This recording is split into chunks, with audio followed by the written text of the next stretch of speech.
L'ONG Droits de l'Homme, Paix et Développement DHPD a tenu un atelier, ceci pour amender et valider un rapport d'études évaluatives sur la réforme du système partisan au Bénin. L'atelier a rassemblé acteurs politiques, universitaires, institutionnels, religieux et les différentes composantes de la société civile. La réforme du système partisan au Bénin a été l'une des réformes les plus importantes de ces dernières années.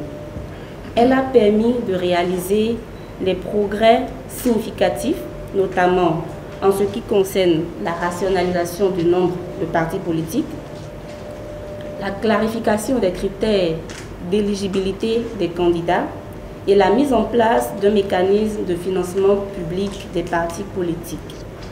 Cependant, comme tout outil de développement, sa mise en œuvre a aussi révélé des insuffisances et suscité beaucoup d'inquiétudes et de remous qui nous ont convaincus à DHPD de l'impérieuse nécessité de procéder à une évaluation rigoureuse et objective de cette réforme. Il s'agit pour nous de créer donc un paquet global pour essayer donc de disséquer les points positifs, les points négatifs, il faut oser donc le dire, et faire des réflexions osées.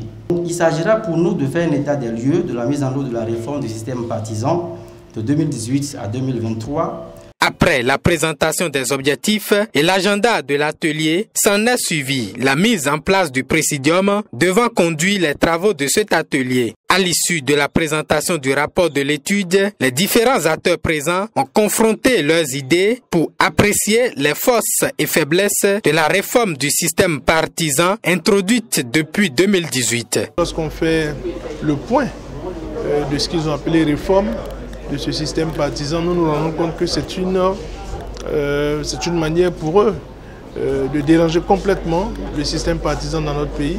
Et aujourd'hui, nous nous rendons compte que cela crée beaucoup de problèmes. Et d'autant que lorsque vous faites une incursion sur le code électoral, vous vous rendez compte aujourd'hui que le code électoral est pratiquement impraticable.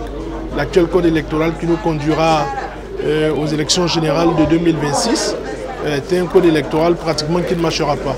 Et donc, l'évaluation qui a été faite aujourd'hui sur le système partisan remet d'une manière ou d'une autre en cause les faiblesses de ce système partisan depuis que cela a été fait en 2018. L'évaluation de la réforme du système partisan, c'est un vœu de renaissance nationale. Il y a longtemps qu'on le demandait. On ne le demandait pas à la manière politicienne qui veut qu'on diabolise ce qui est en train d'être fait. Il y a beaucoup de succès à travers la mise en œuvre de ces réformes-là. Mais il y a également des choses à améliorer.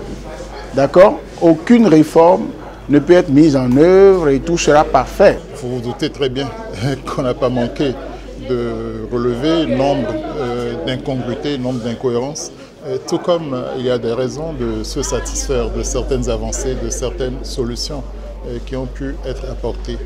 Et il n'empêche, la perfection n'étant pas de ce monde et l'intérêt d'échanger étant de pouvoir dégager des plateformes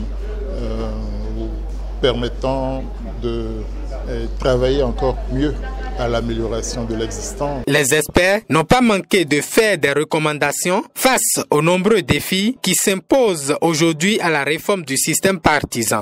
Il faudrait faire une évaluation plus approfondie et au niveau, je vais dire, les plus élevés de notre pays aujourd'hui, comme au niveau parlementaire, au niveau de l'exécutif, une détermination politique qui remettra en cause aujourd'hui ce système partisan et qui va prendre en compte l'aspiration des différents acteurs politiques à ce que nous puissions avoir un système partisan plus inclusif. Maintenant, il reste que les recommandations faites aux consultants soient prises en compte dans le rapport final qui va être validé et que les recommandations soient respectées, c'est-à-dire qu'en direction des institutions, qu'il y ait un plaidoyer pour que, objectivement, ce qui peut être amélioré le soit, et que ce qui a bien marché dans la mise en œuvre de la réforme soit pérennisé, et qu'on ne combatte pas ça simplement parce qu'on en veut au régime qui est là en ce moment.